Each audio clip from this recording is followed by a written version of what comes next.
یہ جو سحری اور افطار، یہودی جو تھے نا وہ سحری نہیں کرتے تھے، سحری کا نام و نشان نہیں تھا، روزہ رکھتے سحری نہیں کرتے۔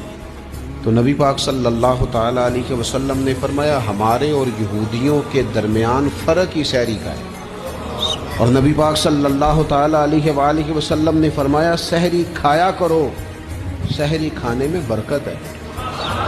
اور اگلی بات سننی آپ نے تو خوش ہو جانا ہے، سحری کو معمولی نہ سمجھے، سحری کرنا عبادت ہے۔ ہاں آپ مت سمجھیں کہ میں روٹی کھا رہا ہوں، یہ تو میرے سامنے دہی رکھا ہوا ہے، یہ تو سالن رکھا ہوا ہے، یہ تو اچار رکھا ہے، تو چپاتیاں رکھی ہیں۔ سحری کھانا عبادت ہے۔